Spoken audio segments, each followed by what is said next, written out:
Yeah, I mean, look, most of my slides going to kind of, it's going to not so much make sense. Because I do have a question. Who here builds with mobile apps? Don't answer that question. So I'm just going to skip to the past now. Maybe relevant. So what is MAUI? Let's kind of not go there because I lifted the definition out of the Microsoft site. But as you're aware, like .NET MAUI is basically standing for multi-platform app UI. Oh, my camera? Yeah, sure. Hello. Excellent.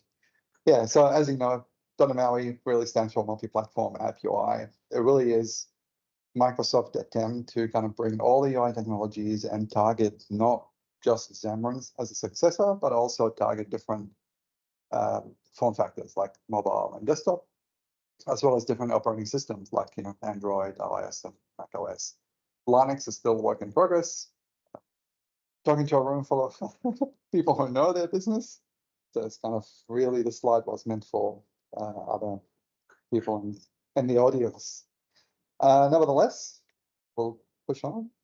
Maybe people that watch this back that don't know. So yeah, sure. Fair enough. So .NET MAUI is open source as well. So you can actually go to the GitHub repo, have a look at the progress, look at the actual tickets, or like the actual bugs that's happening, as well as the updates. There's also, you can pull in .NET MAUI out of, they release their own packages into NuGet packages on NuGet Hub. So basically any bugs are fixed or any updates that they push in, it's out of cycle. So you don't have to wait till a new .NET is released. You can update your project as new releases are there. We'll get into a bit more in the history of it. So .NET MAUI is an initiative started by Microsoft back in 2020. And the idea behind it is trying to, again, like become the next evolution of Xamarin Forms. At the same time, expanded its scope to include desktop, both on the Windows as well as on Mac. Again, it's trying to unify all the APIs. So you've got things like Windows UI at the time and UWP, as well as WPF. So all of those technologies kind of sitting all under one umbrella, which is .NET MAUI. Having a single framework like .NET MAUI with a single code base targeting multiple platforms and multiple UIs, it's actually quite a really nice thing to do, because as a developer, you end up writing your logic once, you write your presentation like layer as such, which is the XAML part once, then you'll be able to target it to different factors as well as different desktops. So really nice solution. That's the history of it. Went down very quick. So I promised to use like file new MAUI, and I'm going to try to kind of demo that for you. So I'll cheat a little bit. I'll start from scratch.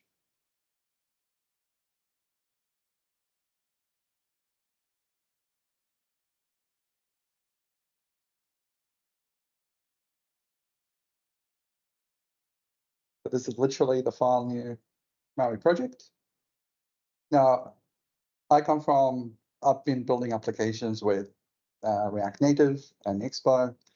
And what I really want to kind of showcase here is how easy it is to get started in .NET MAUI. So the whole entire purpose of the topic is, the file new aspect of it, and how quickly it is I can create a MAUI application and get started. So literally, I didn't do anything, just file new, and I'm going to run the application.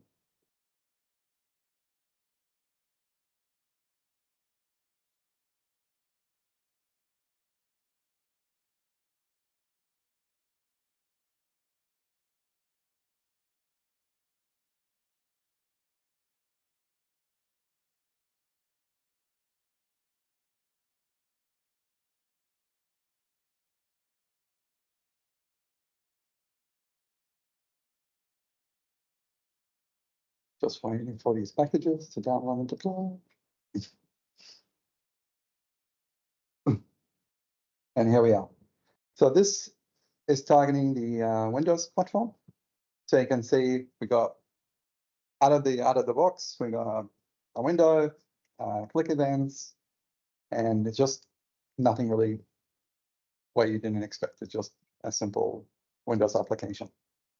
But what really gets interesting is by selecting a new target. And in this instance, I'm going to choose my Samsung phone from here, which is connected to USB. And I'm just going to go ahead and run the same application on my phone for the first time. So what you're looking at is going to compile it to Android for the first time, going to deploy it on the phone for the first time, and we're seeing in real time. So let's see what happens.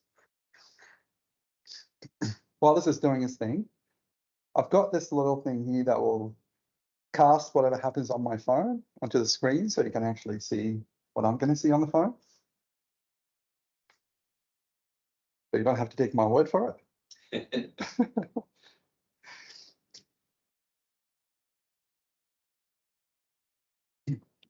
When did they put the little Maui guy in the car? Is that on the A? I don't know. I was wondering. I was wondering that. Yeah. Not seen him driving before.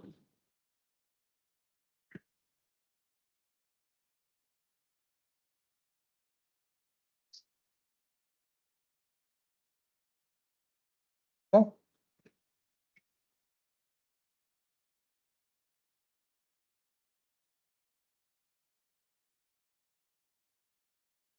Are you on the very latest versions of everything? Yeah. You? Latest version.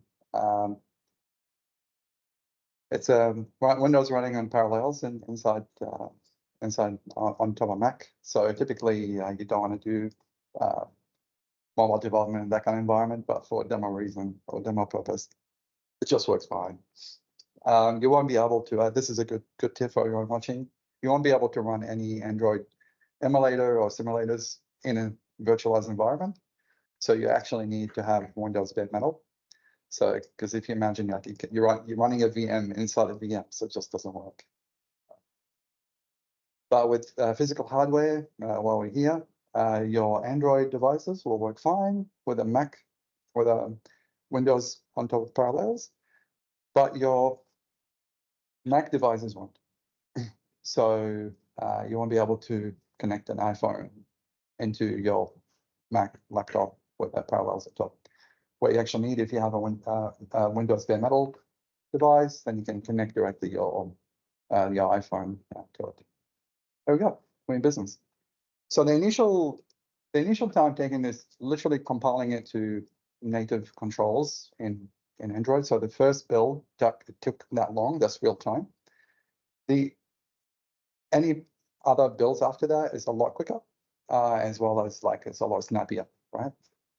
So this is the same application now running in Android, and you can basically click the button on the phone, and as you can see it from my cast here, you can see it change.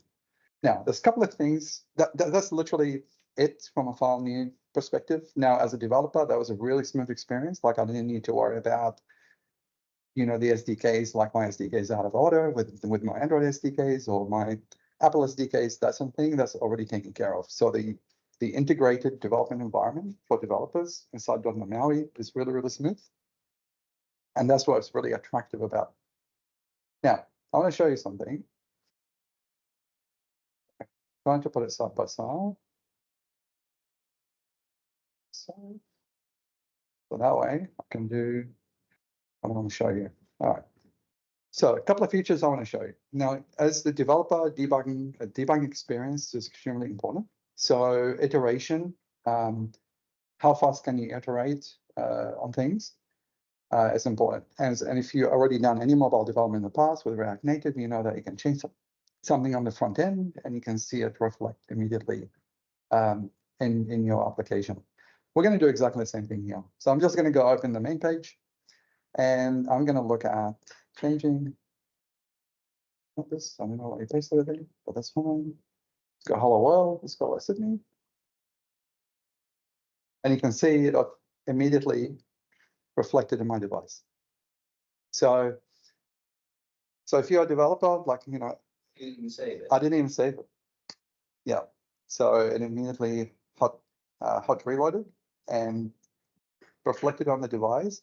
And you're actually seeing it a little bit with a lag because I'm casting it over the internet to webcast.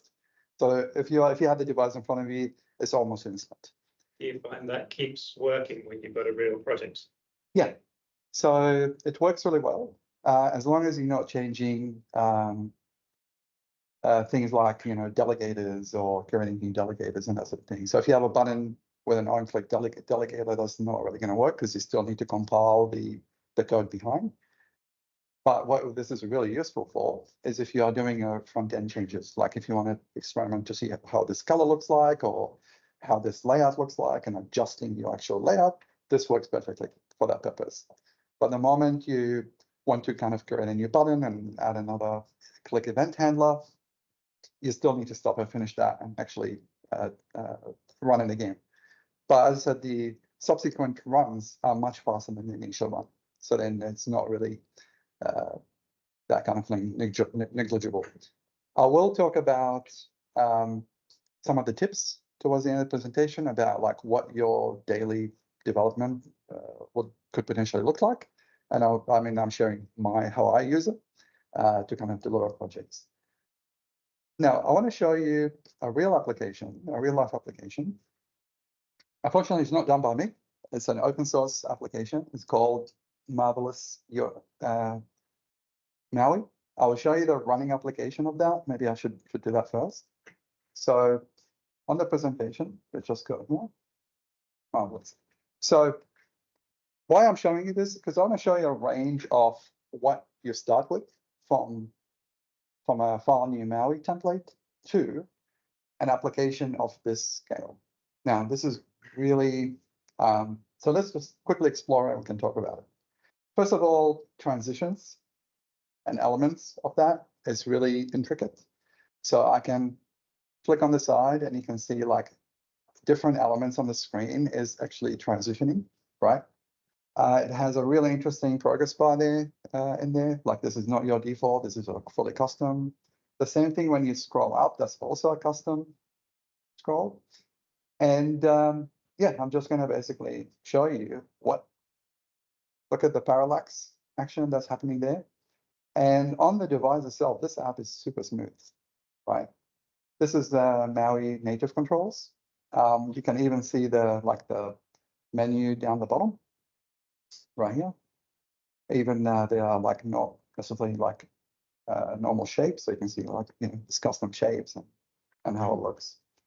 So let's quickly explore this. So this is like a really an interesting take of how to do a grid image preview on it. Again, this is another way to showcase information. And I'll show you one of the best features that I think about.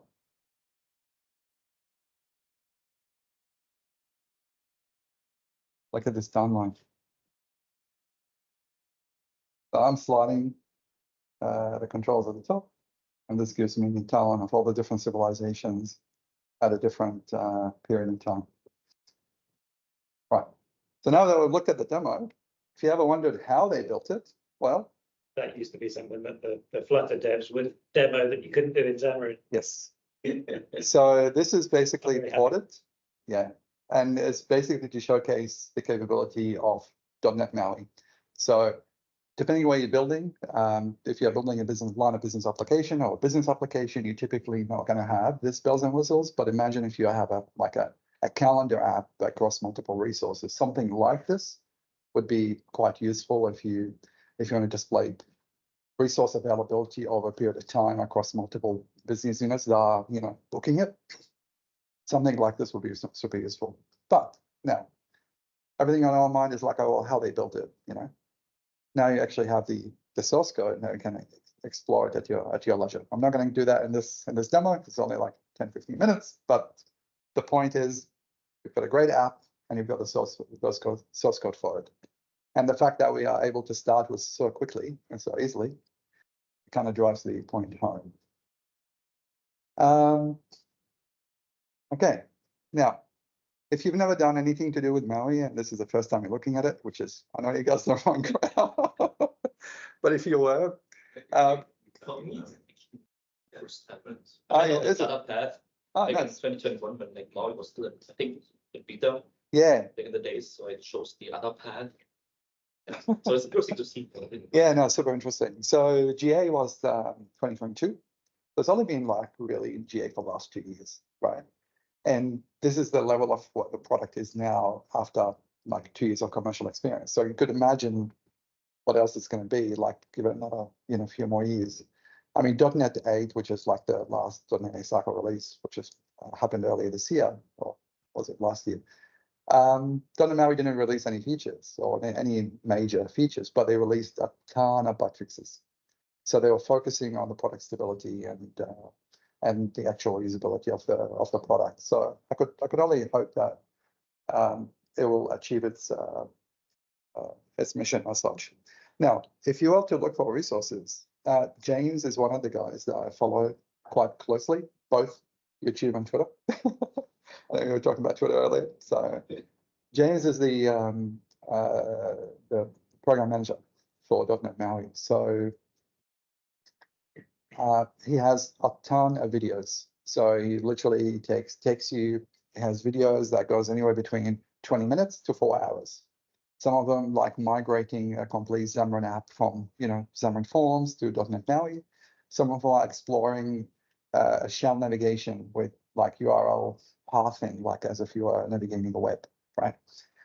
Daniel does the same thing. Daniel is a developer and architect. He focuses on mobile.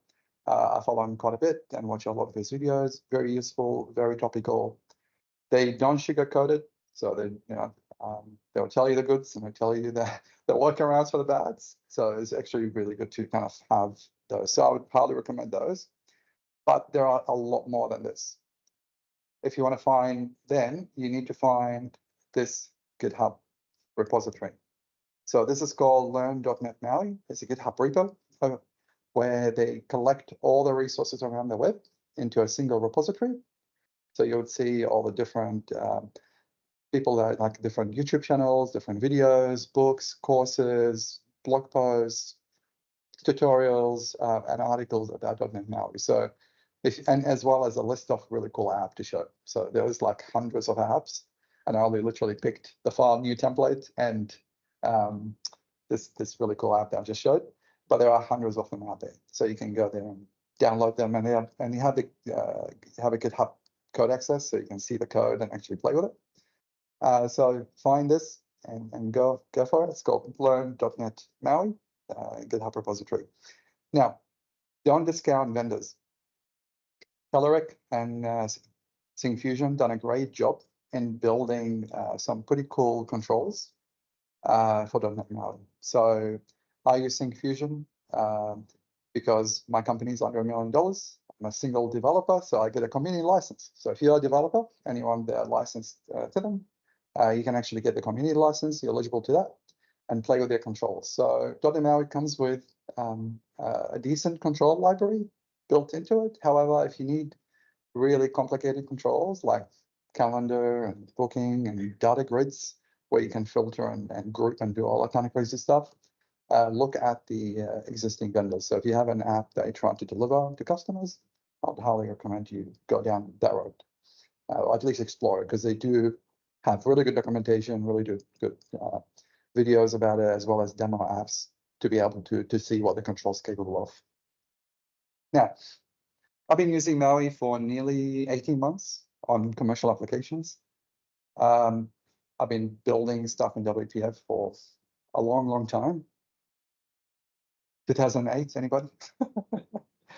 So this is some of the thoughts that I kind of put in when I'm doing this talk. I'm going, okay, well, if I were to if you learn nothing and just take these points, I think that's really good. If you have WPF knowledge, it's going to help you a lot. So MAUI uses SAML as a presentation markup. It's really kind of roots from WPF days. So if you do have WPF experience, it will translate really well. There are small quirks, but it will generally translate really well. If you don't have any XAML experience or WPF experience, that is going to be a steep learning curve to understand how the front end is rendered, how the controls is actually worked, and how styling and how binding works. So spend time on that. So don't try to focus so much on the MAUI itself, but more try to understand how the presentation layer in MAUI works, because that will speed up your development. Use MVVM pattern. If you don't know what that is, search it, learn it. It's basically it's an equivalent of MVC pattern for the web, but MVV for the desktop. And separating your logic from your presentation layer would just give you a good time, because then you can focus on your business objects and business logic inside your MVVM objects or your view models, and you don't have to worry about what the presentation is doing. You can run tests around it. You can reason about it very logically without really needing to do any interactions with XAML. Then you would have the two separated. So when a designer comes to you with a change and you realize it's just a front-end design, you don't have to worry about your view models. So do that, you'll have a good time. Now, develop and run on Windows. So that's actually a real thing. What I just showed you was on a Windows OS with Visual Studio 2022. The development experience on Windows is very integrated, it's very smooth. It runs really well. If you step outside of that boundary a little bit, you might find a bit of hiccups. Like if you run, you can't do Visual Studio on Mac anymore because they kind of killed that product down. But they're going down the road of getting it to development on VS Code. That is still a work in progress. So if you want to do MAUI, I would highly recommend you develop it on Windows. You will have a better experience. Run it on Windows as well. So if you need to compile often, try to get your business logic sorted out and compiled and run as a Windows application before you try to test it as a phone or like a mobile application. So try to develop and run your experience as a Windows application before you do it as a phone application. And the reason for that is because the build time and the runtime is extremely fast. It's almost like running any Windows app. It's very snappy. However, do test on physical mobile devices. So my development experience, and I figured out fairly early on, running emulators on my machine, it just doesn't really cut it. It gives you like weird artifacts, and you don't get to see the behavior the way it's intended. So if you are doing like a specific bouncing behavior on like effects or transitions, it works really well on device. It's not going to translate very well on emulators. As well as I found the device to be a lot more snappier. So that way your application run faster, your experience, because essentially you're working in the front end. So you're building experiences. The small little ripple that happens when you touch something, that's the feedback that you're giving to the user. You'll find it better on the device. So my recommendation, test it on physical devices often, meaning like you build a particular front end feature. Yeah, you tested all the logic in the Windows stuff. Sure, change your target as quickly as I showed you, run it on your device and see it for real. .NET MAUI is new. It is not 20 years old. It's not 10 years old. It's only been GA for 2. Stay up to date. What I'm trying to say there is if you come across certain things like, okay, crashed or Visual Studio is not compiling or something like that, and you're having to restart your Visual Studio, that is something to kind of contend with at this stage, but stay up to date with the .NET MAUI repository. They release quite often. I see some releases like almost fortnightly, if not monthly, and you'll be able to get those releases updated into your Visual Studio fairly quickly. I've seen Visual Studio getting updated quite often as well, out of the normal release cycles to cater for some of this stuff as well. Start with a well thought out design first. So I'm a developer and I'm a big, like I have a bad habit of this. It's like, I've got an idea, I'll just jump straight into code. Web applications, yeah, you can get away with it. Mobile applications, no. Worst case scenario, just grab a napkin and start drawing how you want the UI to be, okay? Start with a design on paper, because what happens is you are about to translate these components into XAML. You want to be able to break it down into smaller layers it will be a lot easier for you if you start with a design up front. So you don't have to worry about, okay, where am I going to put my stack layout? Where am I going to put my label? Where am I going to put my grid, and so on and so forth. You can make these decisions before you start coding. Vibrant ecosystem. That's something I have to give the team a really good kind of mention here. The Maui team, especially on YouTube, because I live on YouTube, is extremely vibrant. There's a lot of YouTubers out there producing a lot of content about Maui. The team, even though it's small, so the Maui team is small in Microsoft, they still, like James, still produces videos almost weekly, if not like, a few times a week. So stay up to date, have a look at that, get engaged, get your knowledge directly from the source and get it often, because you don't want it to be too late. We talked about vendor components, so that's actually quite good. Have a look at them. They could, if they solve your problems, they get you closer to your target, leverage them, and don't discount Maui hybrid. So with .NET MAUI, you can compile native components, but you can also do Blazor hybrid within it. You didn't know, but one of these demos in the application that I showed earlier, when I was showing you a grid of pictures,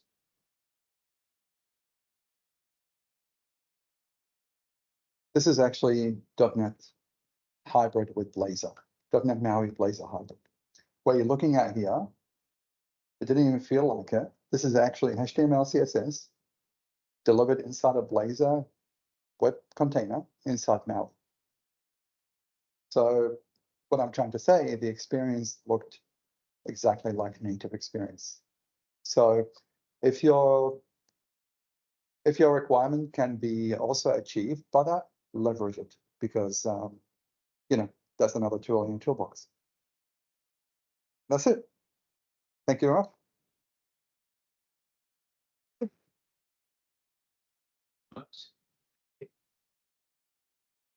Donald, you still with us? He is. Yes, great. Hello.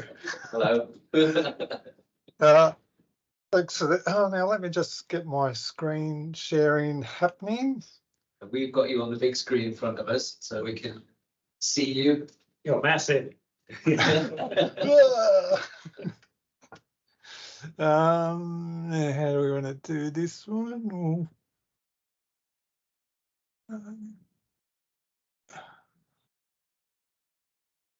I guess this one. It's the first time I've used Teams, so Okay, how do I? Top right hand corner is a share button. Yeah, I've clicked on that, and I Yeah.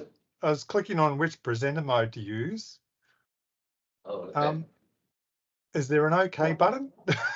Or is... You should just select it and then it'll.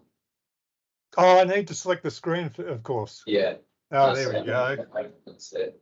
So you can see my screen there. You can see a browser window creating MAUI UIs in C#. All right, good. Also. Can you see me as well, or just that? Yeah, no, I can see you and that. Oh, okay, cool. Because it's not showing me what it looks like for you. Okay. Okay. All right. So before I did my talk, I just wanted to quickly follow up on File New MAUI, because I've been using. I originally started with Xamarin, and I have my Xamarin T-shirt here that Alec gave me years ago. And in Xamarin, you had a number of templates that you could choose from. And so one was with XAML and one was just a C# UI. But with MAUI, they haven't provided a C# UI template, only a XAML template. So nearly a year ago now, I wrote this blog post on how to turn your MAUI app into a C# UI and not have to deal with the XAML if you prefer to do that. And all these links I'm going to provide after we're finished, and I'll put the link into the meetup comments so that people can click on my link, which will give you all the other links I'm going to talk about today. And so the first link will be to this blog post I wrote about how to create your MAUI UI in C#, for those who are interested in that. That's it. All right, so let's get on to my talk, which again is a bit of moving on from the Xamarin days into the MAUI days. And we've got Glenn watching, I've seen, or if he's not caught up at the moment. Some of us will remember the Xamarin forum back in the days. It was a great place for getting help from each other. And that's where I met Glenn originally. And then eventually Microsoft shut that down. And then a lot of us were on Twitter and we were chatting with each other on Twitter. And then, of course, Twitter went downhill as well. And so I got onto Mastodon then, which is part of the Fediverse, which is what I'm going to be talking about tonight. And the main takeaway I wanted for some of you people is that I created a MAUI Lemmy community. And so Lemmy is like Reddit. And so it's not quite the same as the forum in the Xamarin days where you had all the different forums within there. But this is my start at trying to recreate that community we used to have that's kind of got splintered all over the place when Microsoft shut down the Xamarin forum. And so for those who aren't familiar with how to use Lemmy or how to use Mastodon, I'm going to go over some of those things, but also I've been on the Fediverse for a bit over a year now, and it's really powerful for developers. There's a lot of tools there that make it so much better than any of the other places. And I'm going to be talking about that tonight because even the people who've been on there a while might not know about them. And I'm going to use some examples that are specific to MAUI and .NET. But all of the things I talk about tonight can be generalized to other languages as well. So I'm going to be talking about some bots that you can follow for .NET and .MAUI, but those sort of bots would also be out there for the other languages as well. So anything I say you can generalize, and I'll be also sharing some repos tonight where you can make one. So it's not like on Twitter or Facebook or anything like that where you're at the whim of whatever they decide to provide you. Once you're on the Fediverse, you're in the open source community as well now, and you can go build it yourself and make it available to others. And I'll be talking about one person who's done a lot of that as well. One of the Microsoft employees has done a lot of Fediverse work. So let me start with, now let me grab my notes. Let's start with, what is the Fediverse? So that's short for Federated Universe. And what does federated mean? Well, I found this pretty good definition of it here, where from a user's point of view, it's like using one large site. So it's made up of a number of services which use a protocol called ActivityPub to communicate with each other. And so the main place I use is Mastodon, and Mastodon is like Twitter. And Lemmy, which I've mentioned already, where the MAUI community is like Reddit. And then there's other places like there's a service called PixelFed, which is like Instagram. And there's one called Friendica, which is like Facebook. And they all talk to each other. Yeah, imagine getting on Twitter and getting your Facebook posts and your Reddit posts and everything on Twitter. You would think, oh, that's not possible. But in the Fediverse, it is. And that's part of what makes it so great, is that Twitter was my main source of tech news. And now that I've replaced it with Mastodon, not only can I get my Mastodon news, but also my MAUI community news and my Microsoft blogs, news, and everything in one feed. And so that's what this key point here is. From the user point of view, it's just like using one large site. All appears in my feed every day. I don't have to have 6 different logins. I can just have one login and check it all from one place. And so I mentioned, now let's switch back to here. Again, this is a link I'll provide afterwards. This is a site called Fediverse Party, and this just shows you some of the services which are available and part of the Fediverse. The Mastodon is the biggest one. Mastodon is probably 90 to 95% of the users of the Fediverse. You can see Mastodon over here on the right, and up here in the top right, we've got Lemmy, which is like Reddit. A couple of these ones are quite similar to Mastodon. They're like blogging platforms. You've got Friendica here, which is like Facebook. PixelFed, which is like Instagram. PeerTube, which is like YouTube. And Hubzilla, which is like a Fediverse version of GitHub, I think. But you can click on these things and it tells you about them.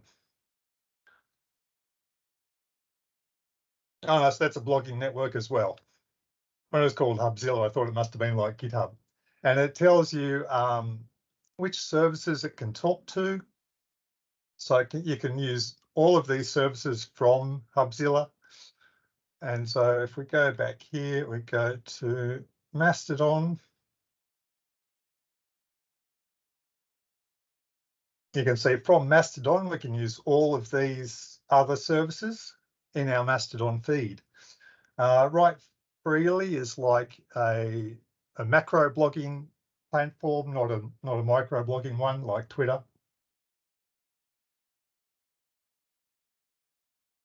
And you can use Lemmy from Mastodon as well, which I'm going to talk about a bit later. Now, I also want to stress it's not just these sites which are part of the Fediverse. You can also get updates from static sites. So if you've got your own website and you're running a blog on it and you want people to see your blog in the Fediverse, you can federate it by making it ActivityPub compatible. And I'm going to talk about that a bit more later as well. So you really can get almost anything in your feed. And that's part of what makes it so powerful. And a bit later, I'm going to talk about some of the specific tools that are very helpful for developers, which make it so powerful. So now we'll get back to Lemmy. I'm going to start talking about Lemmy first. Where's my browser gone?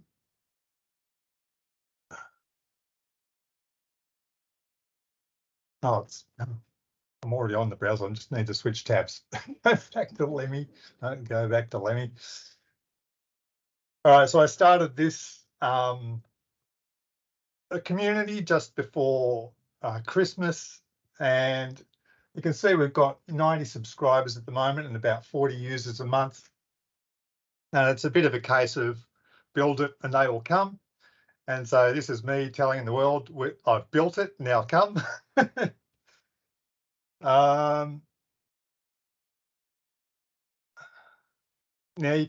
this is the Lemmy front end. And a bit later, I'm going to talk about Mastodon. I'll show you how you can see these posts from Mastodon as well. But as you can see, it's like Reddit, where you can upvote posts and that kind of stuff.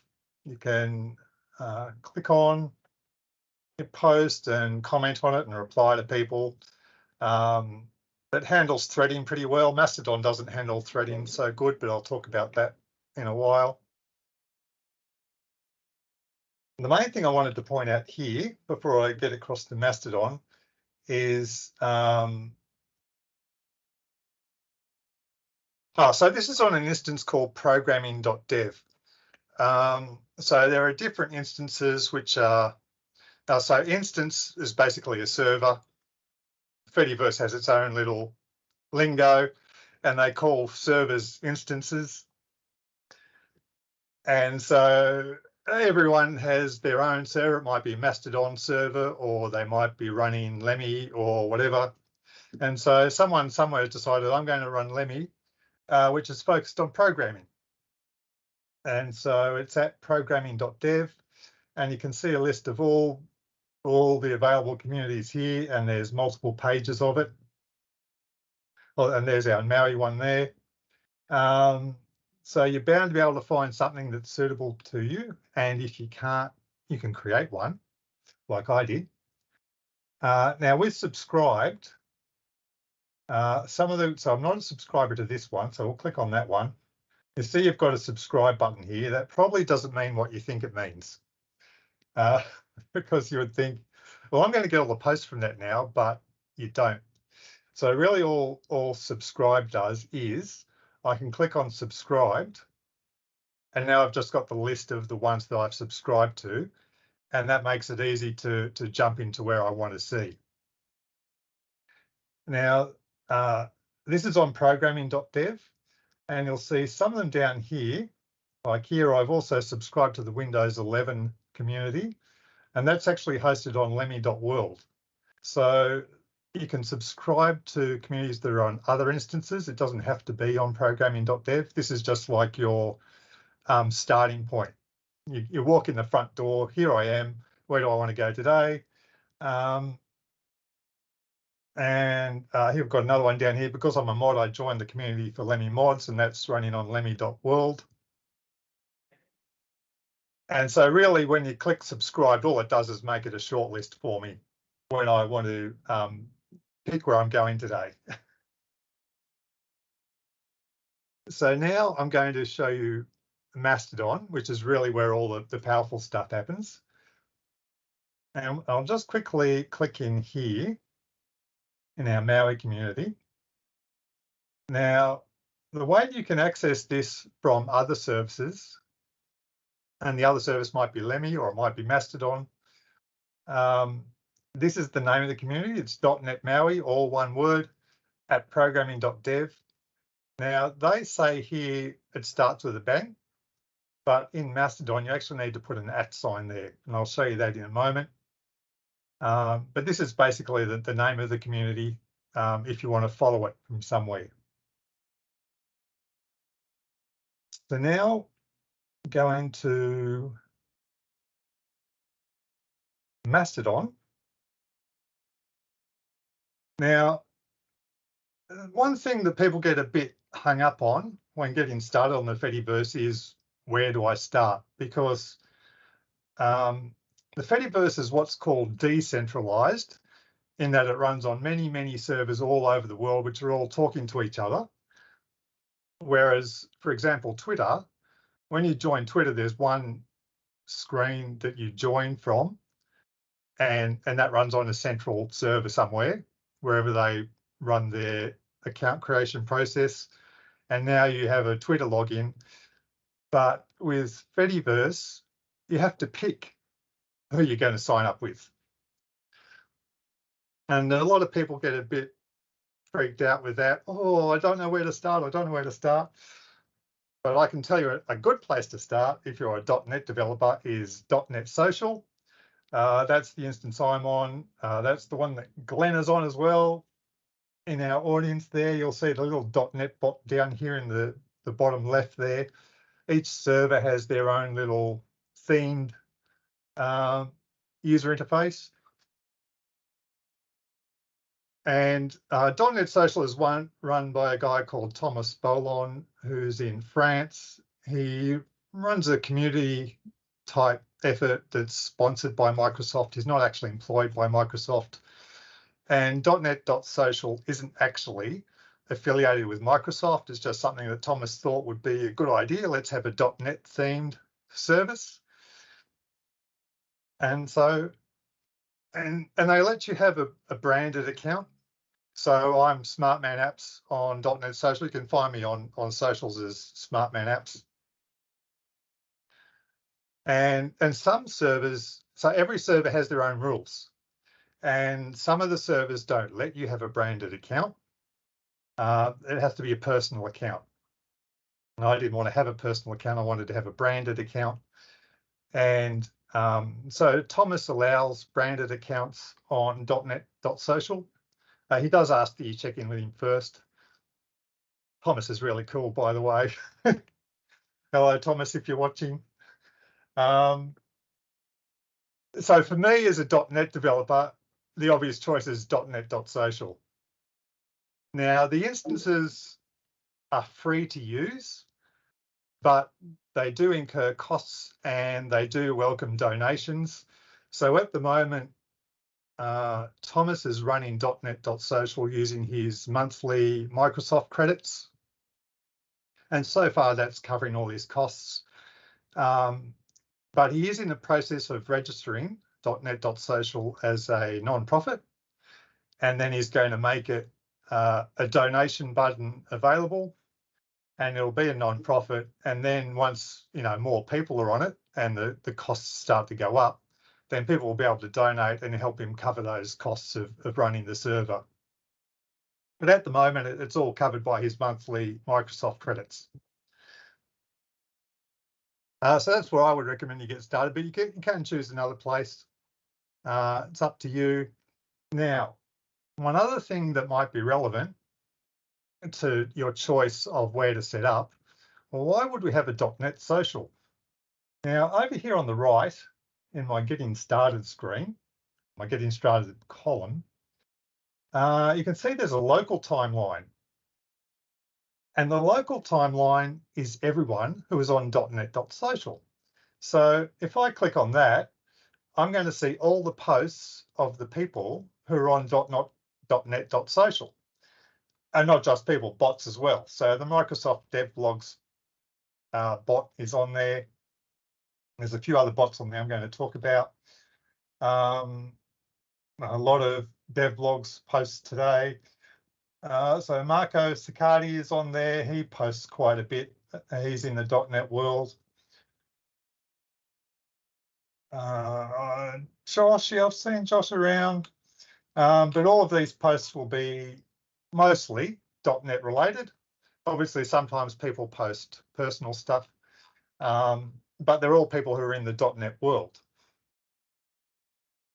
So that's the local timeline. And so that's one of the reasons, or one of the things you might want to consider when choosing which server you want to get started on. But for me, like I said, the obvious choice is .NET.social. Now, federated timeline. So federation refers to, you imagine we've got these servers all over the world, and you don't want to load every post onto every server, especially not videos and that kind of stuff. And so what happens is we follow people or we follow bots. And if one of those people posts something and I'm following them, then a copy of that post gets made on .NET.social.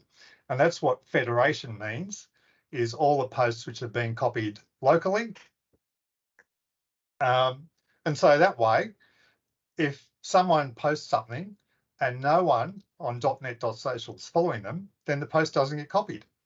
And so that, you know, reduces the overhead for the people running it, that no posts that no one is reading gets loaded. So that's what federation means, is there's a local copy of this on .NET.social. Now, if we look at, I'll just pick. Now, I won't bother showing you that now, but sometimes when you click on someone's profile, you'll only see posts which are federated. And there'll be a link down the bottom which says browse more on the original profile. And if you click on that link, it takes you to their server where all the original posts are. So that's what that means. Now, I'm going to provide a link later for those who aren't in the Fediverse yet and if you do think it sounds like a good idea to start with .net.social, I'm going to provide a link which takes you directly to the joining page, and a second link which does the same thing but also automatically follows me. If you'd like to join .net.social and follow me, the one link takes care of both things at once. All right, so now I'm going to go through how to get Mastodon set up. Because one of the main differences is, you'll see I've got a lot of stuff in my feeds here. Nothing appears unless I say I want it there. So in Twitter, you've got the For You column, where you get a lot of stuff from people you don't follow. You don't get anything from anyone you don't follow on Mastodon. So you have to build the timeline yourself. And I'm going to show you how to set that up. So the first thing is, you'll see I've got a similar view here to TweetDeck, where I've got multiple columns. And you have to turn this on. So when you join Mastodon, by default, it's switched off. And if I show you, I'll show you this one. This is what Mastodon will look like when you first join. It looks just like your normal Twitter feed with a single column, but you can turn it into a multi-column view, and you can have more columns than this. I just like to keep it on one screen. I'm going to talk about that a bit more. But to set it up like this, you need to click on Settings, which is up here in the top left, or wherever it is on the server that you're on.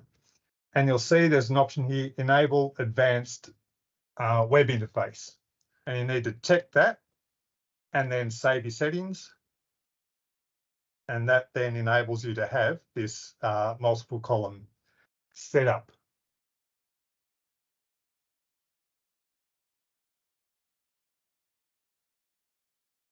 Now, we have a feature called lists. And you'll see I've got, so this is my home timeline. This is the default where everything shows up by default. You'll see I've created a list here called programming.dev. This is where I get my posts from Lemmy in Mastodon. And I've stuck them there. You'll see this one here is from the programming community. So that's the generic programming community there that covers all languages, all types of programming, not a specific language. So there's a lot of traffic in that community. So I don't want it in my home timeline, because the more I have in my home timeline, the longer it's going to take me to get caught up each morning. So I put things in lists, and then if I click on this list,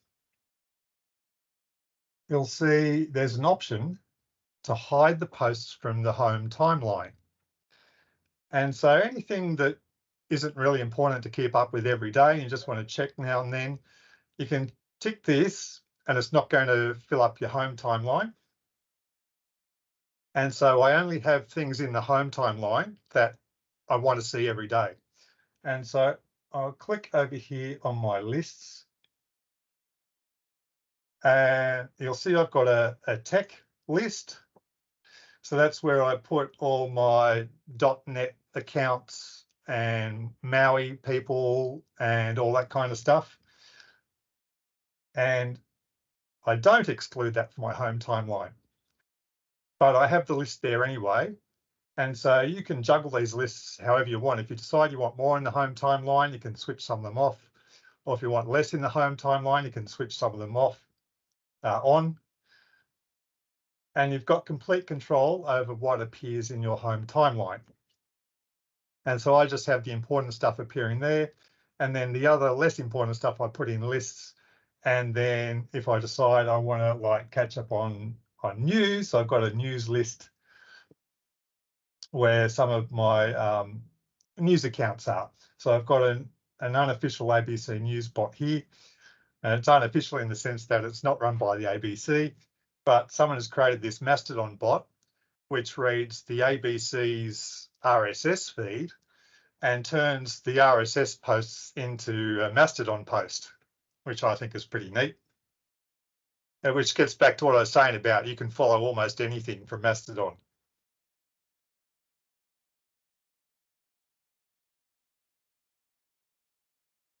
And I do recommend, if you're just starting on Mastodon, set up your list first, because you can always include them or exclude them from your home timeline later as you wish. I didn't do it at first. I thought, oh, I don't really need it yet. I haven't got enough of a feed. I can keep up with it every day. I'll do that later. And if you leave it till later, it's a lot of work to set it up. So I recommend, actually, I should show you how to do that. So let's just click on Josh here. He works for the ABC up in Brisbane. He's a tech person. You'll see this says unfollow because I'm already following him. If I'm not following him yet, I'll say follow. So I can follow him, and then the 3 dots menu here, I can click on that, add or remove from lists, and then you can add him to whichever list. So you'll see down here, this has got an X because he's already in my tech list. And you can have people in multiple lists as well. But this is how I manage my content, is stuff that is from people that is tech related. So it might be about .NET, or it might be about MAUI, or it might be about some other kind. It might be about the Fediverse or Mastodon. I put those people in my tech list, and my tech list appears in my home timeline.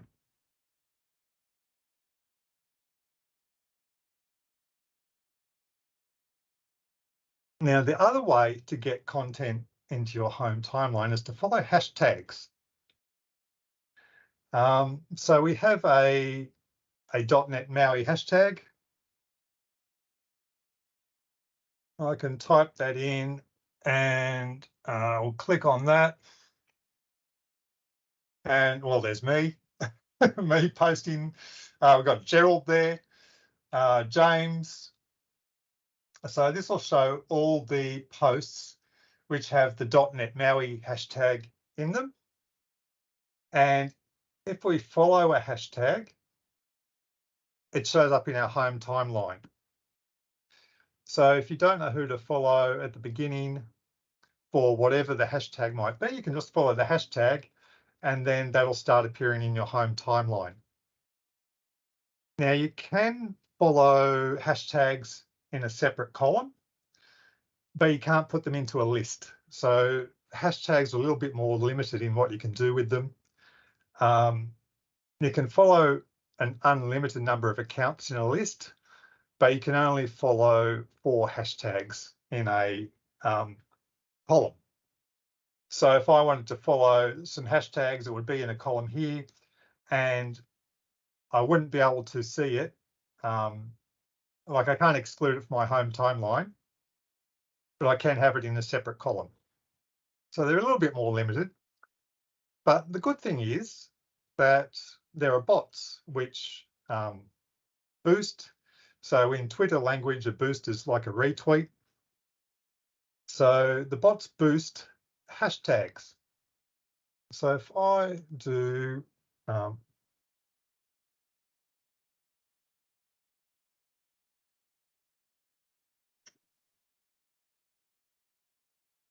this is the .NET bot, and it's running on .NET.social, and it boosts any .NET related content it finds.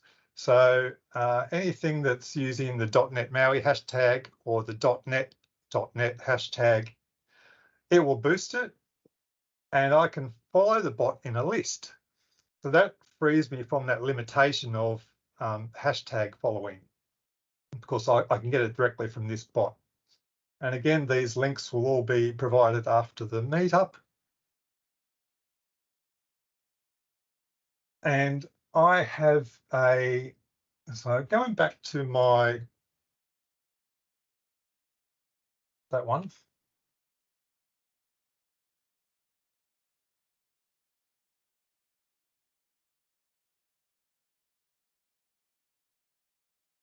This is my profile, and you can pin posts to your profile. And I've got a number of posts on my profile which have a number of tips from me. And one is how to follow multiple hashtags in a column. So I've got a tech tips post index, and here it is, how to follow multiple hashtags in a column. You can click on that. And I've gone through the steps on how to follow multiple hashtags. So you can find a lot of useful things like that on my profile.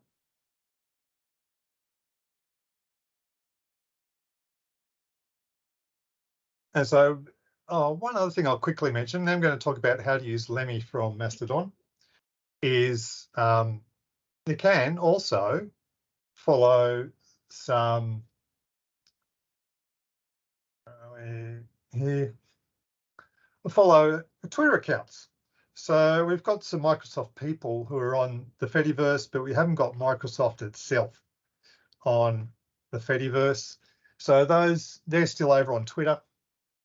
But we have, via the Twitter API, someone wrote a bot which will enable the Twitter content to come into your Mastodon feed. And the site's called bird.makeup. And we know why it's called Bird, right? So we're getting Twitter stuff into our feed. It's a little bit unreliable because, as I'm sure you're aware, Elon Musk likes to muck around with the API and limit what people can do with it. So half the time it's broken, the other half it works.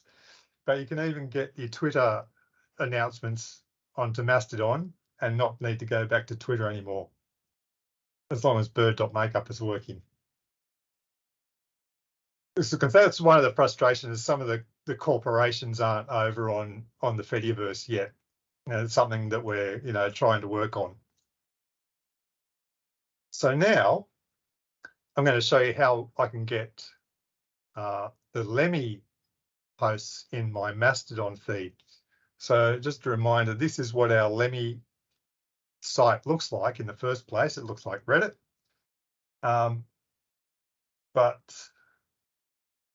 So I posted this the other day.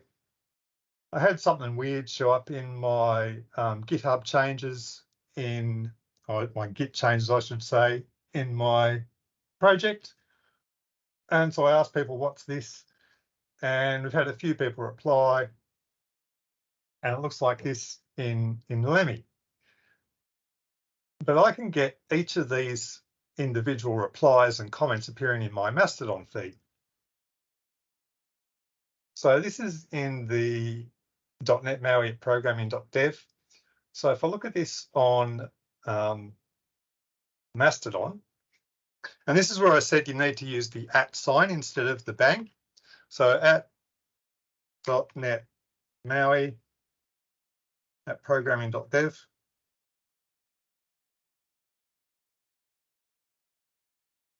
So this is the Mastodon bot, which brings all of the Lemmy content over to Mastodon.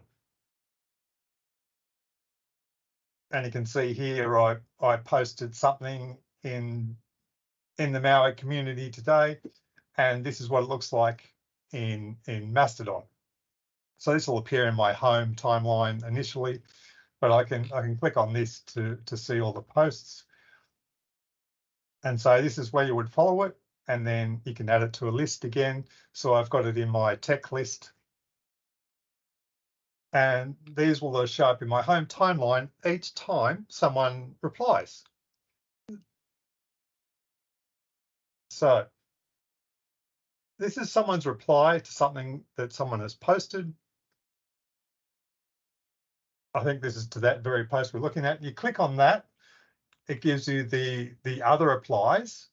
And then in the very first reply, it gives you the link that you can click on that actually takes you to Lemmy itself.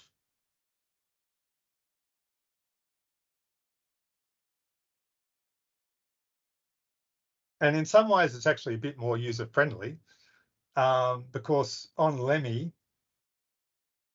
where did I put Lemmy? Over here. You can view it threaded like this, but when there's a new comment, can be a bit hard to find where the new comment is, whereas on Mastodon,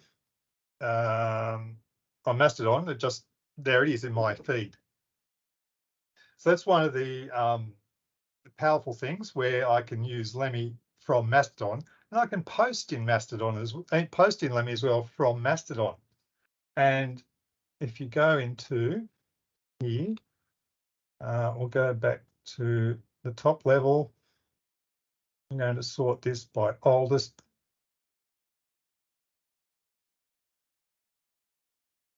Here we go. This post here I actually made from Mastodon. So I've included a screenshot here of what I typed in on Mastodon. In the first line, you put what you want the heading of the post to be. In the second line, you put the name of the community that you want to post it into. And then after that, you put the text that you want. And you can see that's exactly what it's done. Here's my heading, original post from Mastodon. And here's the entire text from the post.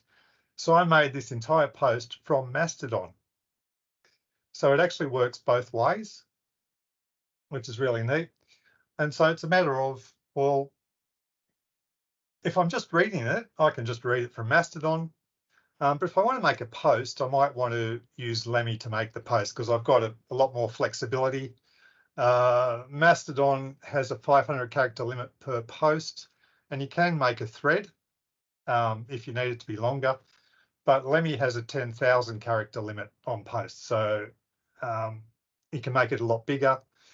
And also, you can use Markdown in Lemmy if you want to use Markdown, whereas Mastodon only supports plain text. So you can use Lemmy from Mastodon, and you don't need to have a Lemmy user ID. So I do have one, but that's just because I wanted to, firstly, I wanted to be a moderator, and I wanted to create posts here. And I thought that you had to have a Lemmy user in order to create a post, but it turns out you don't have to, as we just saw. But I do have one, and that makes it a bit easier for using the Lemmy front end instead.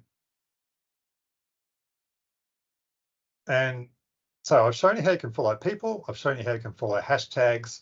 I've shown you how you can follow Lemmy communities. Now I'm going to show you what I consider to be the killer feature. Going back to Mastodon. Now, you can follow static sites as well. And I can also get GitHub notifications. So there's a couple of bots that I'm following. One of them is the MAUI bot.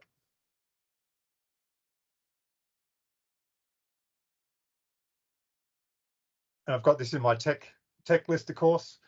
The MAUI bot posts every time there is a new MAUI issue raised on GitHub or a new MAUI PR raised on GitHub.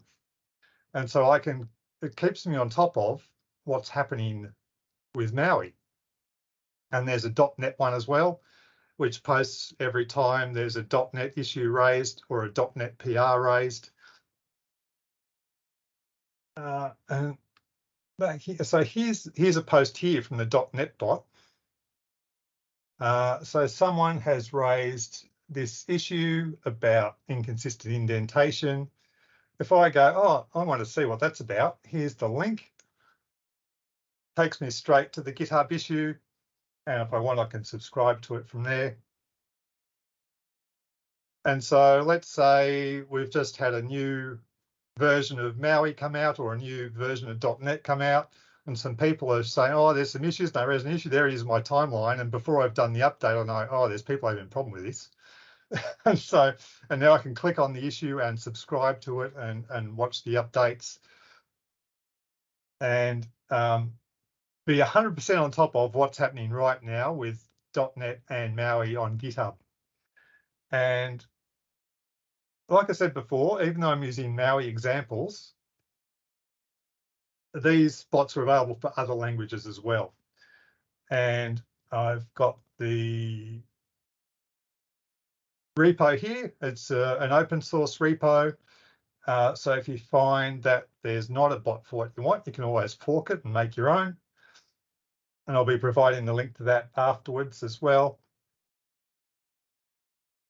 And so for me, this is really what makes the Fediverse so awesome for developers, is I can be on top of what's happening with MAUI, what's happening with .NET via this GitHub bot, as well as following the .NET MAUI hashtag and following the .NET MAUI community on Lemmy, and the works, all from my Mastodon feed. I just catch up on that an hour or two every morning, and I know exactly what's going on and on top of things.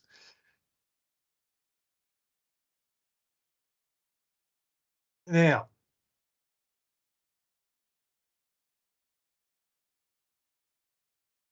I mentioned before some of the things I've pinned to my profile.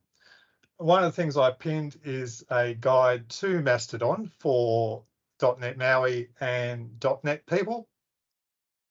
And it's a 5-post thread. I need to do some updating. I was going to update it today, but then I wasn't too well today, so I didn't get to update that. I'm going to update it later. But it starts out with telling people about .NET.social. Then we've got a bunch of MAUI people you can follow. So we've got David and Maddie, we've got Gerald, James. Gerald and James both use Mastodon. They cross-post on all the socials. So when Gerald makes a new video or James makes a new blog, you'll hear about it directly from them on Mastodon. David is on Mastodon, but he doesn't really post, but he does monitor. So I've seen a few MAUI issues have come up before on Mastodon, and I've CC'd David into the post, and then he replies. So even though he doesn't really post, he is actively listening to everything that we say if we want to get him involved in a conversation about MAUI. Jonathan Peppers does post occasionally. So these are the MAUI people who are active on Mastodon. And then from there, I've got some .NET and other type things. So Visual Studio accounts, Alvin Ashcroft from Microsoft, who posts the daily dewdrop every day, if you're familiar with that. And then some other people who are part of the .NET community. I've got their accounts here as well that you can follow. And then I've got some other tech sources as well. So if any of you have ever been on dev.to and seen blogs on there, they've got an account where they post about some of the blogs that have just been posted. I've got some tech news here and so on. And then finally, I've got a link to a site called Fedivers, where you can find a whole bunch of other .NET and other developers, and you can filter the list and find people on there to follow. And also somewhere in there, I've got the link to the .NET MAUI community. Oh, there it is.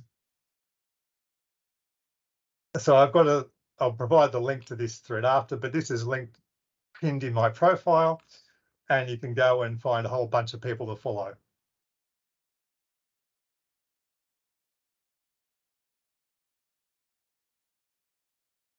Now I did quickly want to show you PixelFed. PixelFed is is like Instagram.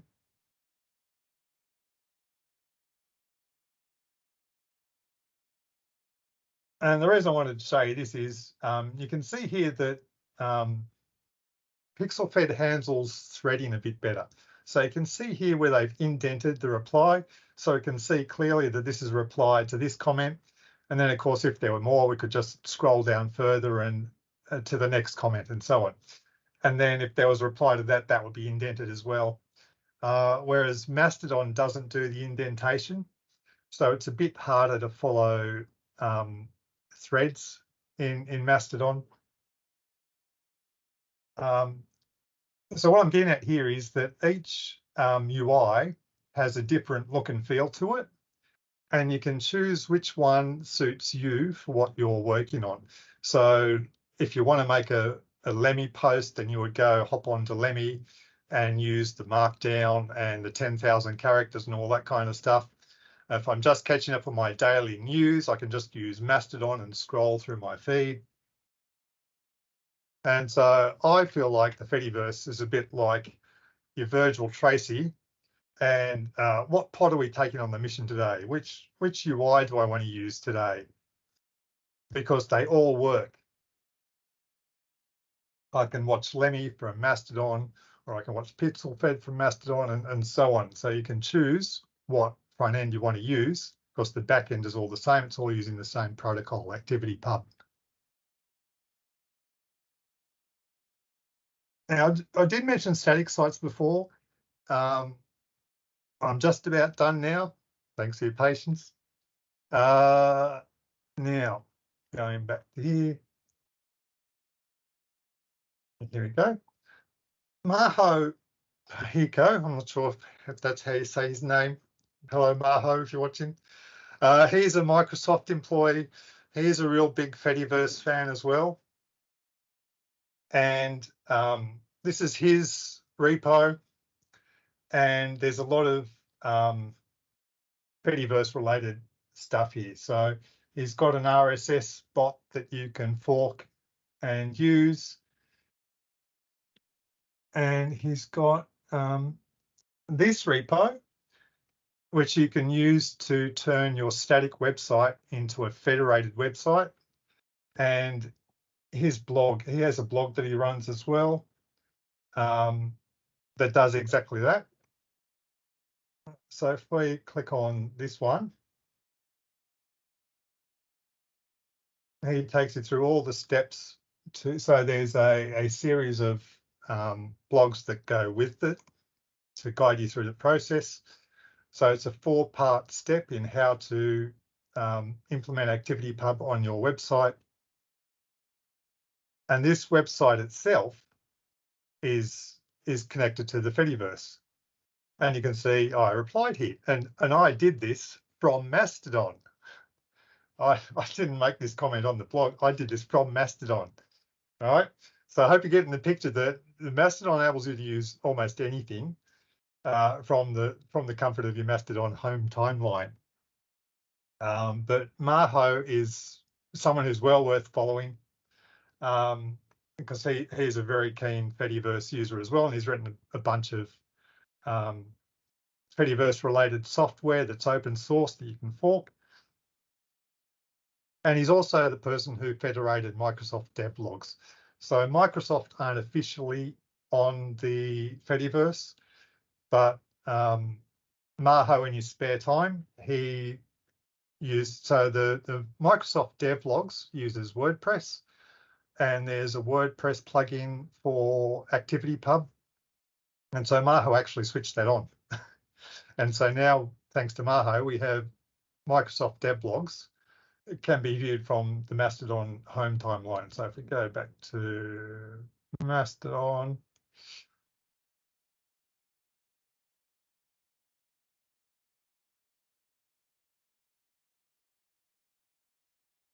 and here's Microsoft devlogs viewable from Mastodon. But these are all Microsoft devlogs, not just .NET, or not just .NET MAUI, but any Microsoft devlog at all that gets posted timeline if you just follow it from here. And that was Maho that made it available for us. So yeah, that's everything I wanted to tell you about it. Did anyone have any questions? Nothing in the room. Donald, I don't know if there's anything on chat.